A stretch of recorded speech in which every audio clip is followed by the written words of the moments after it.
बिल्कुल, यहाँ पर अगर हम हिंदुस्तानी अवाम मोर्चा अध्यक्ष जीतन राम मांझी की बात करें, 2015 से पहले जनता दल यूनाइटेड के साथ एक बड़ा गठबंधन यहाँ पर देखने को मिला। जब 2015 में ये गठबंधन टूटा तो नीतीश कुमार ने साफ शब्दों में ये कह दिया कि जीतन राम मांझी के पास ना विधायक हैं, ना ही पैसा है, किस आधार पर चुनाव जीतेंगे। तो वही जीतन राम मांझी ने वो बदला कहीं ना कहीं आप ये देखिए 2025 के विधानसभा चुनाव से पहले निकालने की कोशिश की। देखा जाए फिर आज जिस तरीके से भ्रष्टाचार का मुद्दा हो, अपराध का मुद्दा हो, तमाम चीज़ें जो है वो विपक्ष द्वारा यहाँ पर उछाली जा रही हैं और ऐसे में नीतीश कुमार के ऊपर गाज पे गाज गिरती हुई जा रही है। और ऐसे में देखा जा रहा है जिस तरीके से सम्राट चौधरी भी हमलावर हैं, उनको लेकर तमाम सियासी बयानबाजी करते हुए नजर आए और ऐसे में दोनों के बीच यहाँ पर मतभेद देखा गया। काफ़ी लंबे अरसे से दोनों के बीच मतभेद जारी है। तो ऐसे में देखा जा रहा है कि भारतीय जनता पार्टी जो है वो कहीं ना कहीं सत्ता में अपनी यहाँ पर सरकार बनाने की तमाम जो ख्वाहिशें हैं वो पूरी करने की कोशिश कर रही है। और ऐसे में सम्राट जीतन राम मांझी जो बयानबाजी कर रहे हैं वो अपने लेवल से अपने बूते नहीं कर रहे, बल्कि ऐसा लगता है कि उनको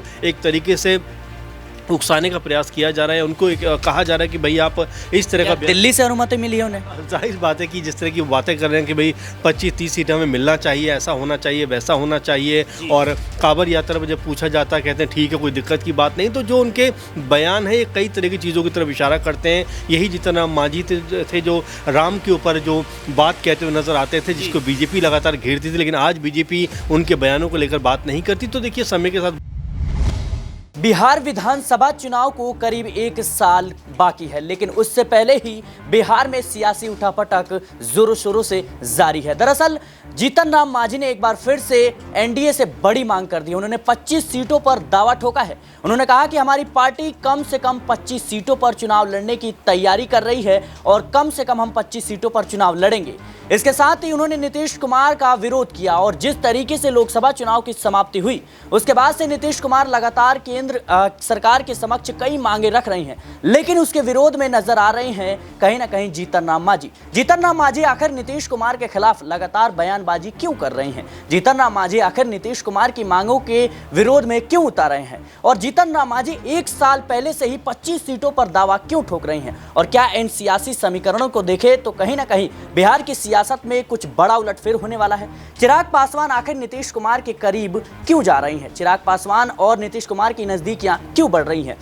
भारतीय जनता पार्टी बिहार को लेकर के क्या तैयारियां कर रही है? क्योंकि देखा जाए तो अब एनडीए में तमाम जद्दोजहद की स्थिति बनती हुई नजर आ रही है। जीतन राम मांझी लगातार नीतीश कुमार के खिलाफ बोलते हुए नजर आ रहे हैं, चाहे वो विशेष राज्य की दर्जे की मांग हो, उसके खिलाफ जीतन राम मांझी साफ तौर पर कहते हैं कि बिहार को विशेष राज्य का दर्जा नहीं मिल सकता, ये मुमकिन नहीं है। वहीं बात करें तो जिस तरीके से देखा जाए तो उत्तर प्रदेश सरकार ने कांवड़ यात्रा को लेकर के जो नेम प्लेट का आदेश जारी किया था उसके समर्थन में भी कहीं ना कहीं जीतन राम मांझी उतर आए, लेकिन विरोध में उतर आए एनडीए के ही सहयोगी दल, चाहे हम चिराग पासवान की बात करें या फिर जेडीयू की बात करें। तो क्या जीतन राम मांझी अब अपने सियासी सफर को एक नए ढंग से एनडीए के रास्ते से निकालने की कोशिश कर रहे हैं? जीतन राम मांझी आखिर नीतीश कुमार की मुश्किलें क्यों बढ़ा रहे हैं? इन्हीं मुद्दों पर हम बातचीत करेंगे। न्यूज रूम में हमारे तमाम सहयोगी हैं, कहीं ना कहीं हमारे साथ नाजमिन मौजूद है। नाजमिन, देखा जाए तो कहीं ना कहीं जीतन राम मांझी लगातार नीतीश कुमार के खिलाफ बोलते हुए नजर आ रहे हैं और करीब देखिए तो 5 से 6 सालों बाद उस बात का जिक्र करना कि नीतीश कुमार ने मुझे कहा था कि तुमसे पार्टी नहीं चलेगी, पार्टी चलाने के लिए पैसे और आदमी की ज़रूरत होती है, लेकिन वो दोनों ही तुम्हारे पास नहीं है और अब मैं केंद्र में मंत्री भी हूँ और मेरी पार्टी आगामी विधानसभा चुनाव की तैयारी भी कर रही है और कहीं ना कहीं बिहार की सरकार में भी भागीदारी है। तो नीतीश कुमार के खिलाफ साथ रहते हुए आलोचना करना क्या कुछ दिखाता है?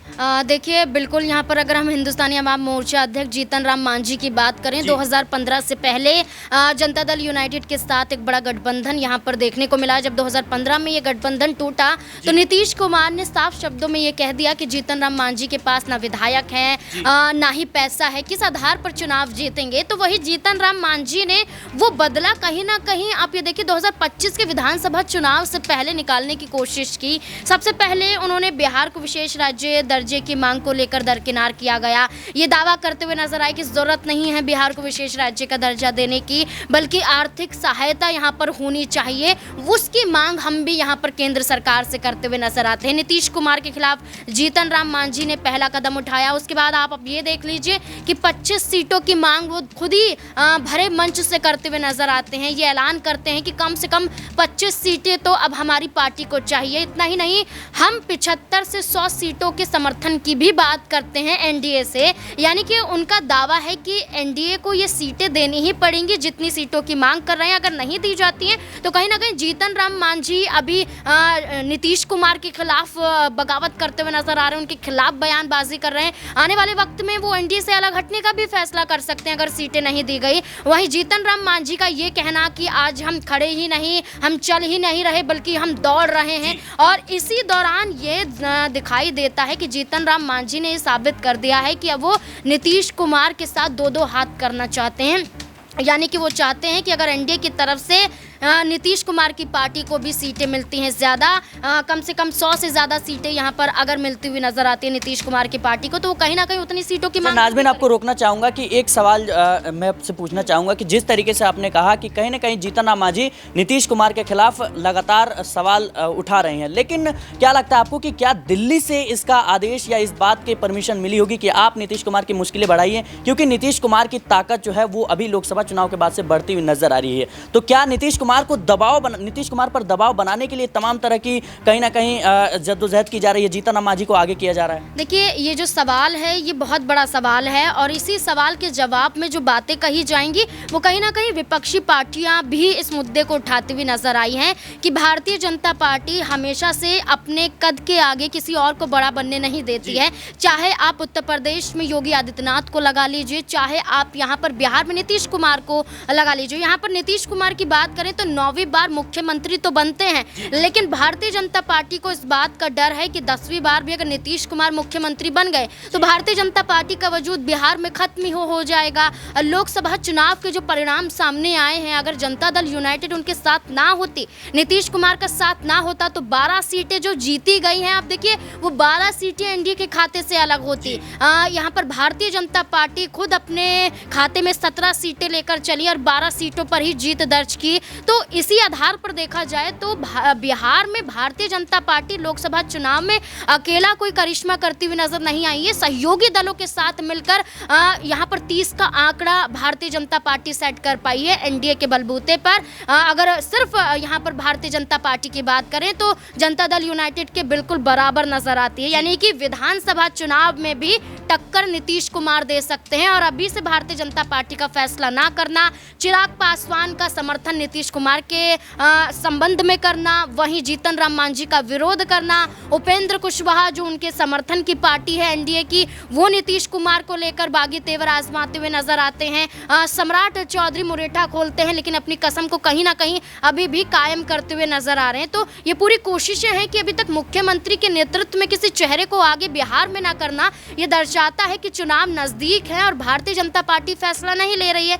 यानी कि पूरी कोशिश यहाँ पर नजर आती है कि नीतीश कुमार को एनडीए से कहीं ना कहीं हटाना है और भारतीय जनता पार्टी या तो खुद अपने नेतृत्व में चुनाव लड़ती हुई नजर आएगी या तमाम और सहयोगी दलों के बलबूते पर यहाँ पर चुनाव लड़ा जा सकता है। जी बिल्कुल, कहीं ना कहीं नीतीश कुमार जिस तरीके से तमाम जो मांगे हैं वो रख रहे हैं केंद्र सरकार के समक्ष, जाहिर सी बात है कि बजट सत्र की शुरुआत अब होने वाली है और ऐसे में कहीं ना कहीं नीतीश कुमार बिहार को लेकर के स्पेशल पैकेज की मांग कर रहे हैं। खास तौर पर देखा जाए तो बिहार को लेकर के 9 नए हवाई अड्डों का निर्माण और 5 मेडिकल कॉलेजेस की स्थापना और 2 बिजली परियोजना, 2 जल परियोजना, ये तमाम मांगे हैं जो कहीं ना कहीं केंद्र सरकार के सामने नीतीश कुमार ने रख दी है। और जैसा कि बिहार विधानसभा चुनाव नजदीक है, ऐसे में अपने जो सियासी कद है उसको और ज्यादा नीतीश कुमार मजबूत करना चाहते हैं। मेरा अगला सवाल अमन सर से रहेगा। सर, देखा जाए तो अब नीतीश कुमार और जीतन राम मांझी एकदम से कहीं ना कहीं आपस में लड़ाई वाली स्थिति पैदा कर चुके हैं। जीतन राम मांझी लगातार नीतीश कुमार पर निशाना साधते हुए नजर आ रही हैं, पुरानी बातों को याद करते हुए नजर आ रहे हैं। क्या जेडीयू में फूट की एक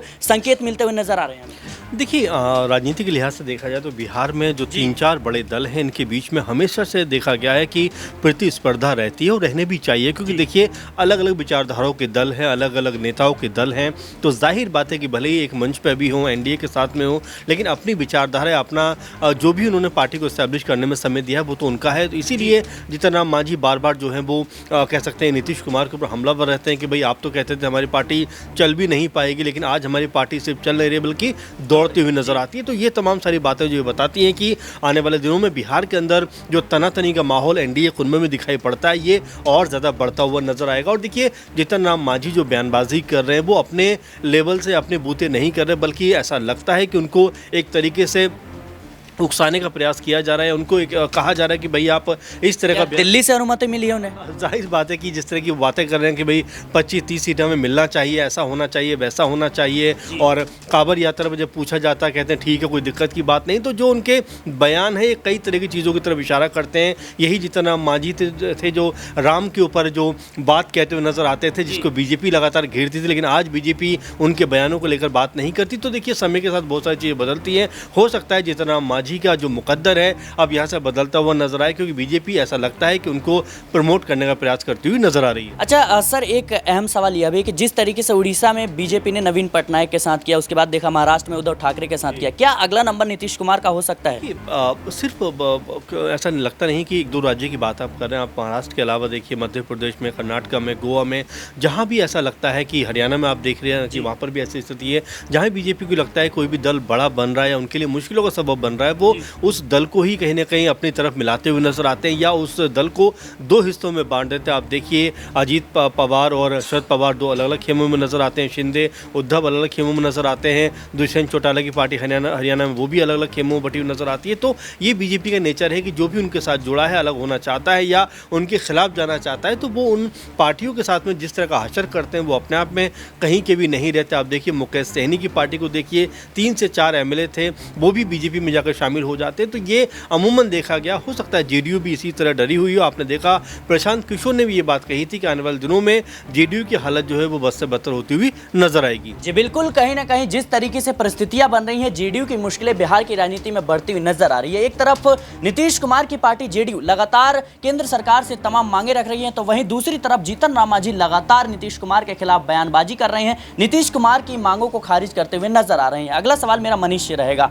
मनीष, जिस तरीके से जो परिस्थितियां बन रही हैं बिहार की राजनीति में, नीतीश कुमार को क्या इस बात का डर है कि आने वाले समय में उनकी पार्टी जो है वो टूट सकती है? जी बिल्कुल, देखा जाए सिराज, जिस तरीके से भ्रष्टाचार का मुद्दा हो, अपराध का मुद्दा हो, तमाम चीज़ें जो है वो विपक्ष द्वारा यहाँ पर उछाली जा रही हैं, और ऐसे में नीतीश कुमार के ऊपर गाज पे गाज गिरती हुई जा रही है। और ऐसे में देखा जा रहा है जिस तरीके से सम्राट चौधरी भी हमलावर हैं, उनको लेकर तमाम सियासी बयानबाजी करते हुए नजर आए, और ऐसे में दोनों के बीच यहाँ पर मतभेद देखा गया। काफ़ी लंबे अरसे से दोनों के बीच मतभेद जारी है। तो ऐसे में देखा जा रहा है कि भारतीय जनता पार्टी जो है वो कहीं ना कहीं सत्ता में अपनी यहाँ पर सरकार बनाने की तमाम जो ख्वाहिशें हैं वो पूरी करने की कोशिश कर रही है। और ऐसे में सम्राट चौधरी जिस तरीके से नीतीश कुमार के खिलाफ बयानबाजी करते हुए नजर आ रहे हैं, तो स्थिति साफ नजर आ रही है कि सम्राट चौधरी को ही भारतीय जनता पार्टी आने वाले समय में शायद यहाँ पर सीएम पद का दावेदार बना दे। और ऐसे में देखा जा रहा है जिस तरीके से नीतीश कुमार को लेकर सियासत गरमाती हुई नजर आ रही है, लेकिन नीतीश कुमार अपने पद पर पूरे अडिग हैं। और यहाँ पर आपको रोकना चाहूंगा, एक अहम सवाल ये कि जिस तरीके से चिराग पासवान को भारतीय जनता पार्टी ने बिहार की राजनीति में आगे बढ़ाया, चिराग पासवान हमेशा से ही नीतीश कुमार के खिलाफ जो है अपनी राजनीति को साधते आ रहे हैं, लेकिन अब लोकसभा चुनाव के बाद से परिस्थितियां बदल रही हैं, नीतीश कुमार और चिराग पासवान की नजदीकियां बढ़ रही है। क्या इसको देखते हुए जीतन राम मांझी को भारतीय जनता पार्टी द्वारा बिहार की राजनीति में आगे किया जा रहा है? जी बिल्कुल, देखिए जिस तरीके से जीतन राम मांझी भी यहाँ पर कहीं ना कहीं सियासी बयानबाजी करते हुए नजर आ रहे हैं नीतीश कुमार के ऊपर, और ऐसे में आपने जिस तरीके से जिक्र किया चिराग पासवान की यहाँ पर सीएम नीतीश कुमार से नज़दीकी बढ़ना, तो मैं कहीं ना कहीं ये समझता हूँ कि आने वाले समय में चिराग पासवान भी चाहते हैं कि उनकी पार्टी को अब विधानसभा चुनाव में भी कोई उपलब्धि हासिल होती हुई दिखे। जिस तरीके से लोकसभा चुनाव में उन्होंने अपने 5 सांसद उतारे थे, 5 प्रत्याशी उतारे थे, और 5 प्रत्याशी जो है सांसद बनते हुए नजर आए। और ऐसे में अब देखा जा रहा है चिराग पासवान बिहार की राजनीति को लेकर एक्टिव होते हुए नजर आ रहे हैं। तो ऐसे में अब आने वाले समय में जो विधानसभा चुनाव होने उसमें मुकाबला बेहद दिलचस्प होगा। और ऐसे में देखा जा रहा है जिस तरीके से यहाँ पर सम्राट चौधरी नीतीश कुमार के खिलाफ बयानबाजी करते हैं, यहाँ पर जीतन राम मांझी बयानबाजी करते हैं, तो स्थिति साफ है कि आने वाले समय में एनडीए का ही चेहरा, जहाँ तक जो यहाँ पर कयास लगाए जा रहे हैं उसके माध्यम से एनडीए का चेहरा ही यहाँ पर कहीं ना कहीं सीएम पद का दावेदार बनता हुआ नजर आएगा। लेकिन देखा जाए जिस तरीके से नीतीश कुमार अडिग हैं,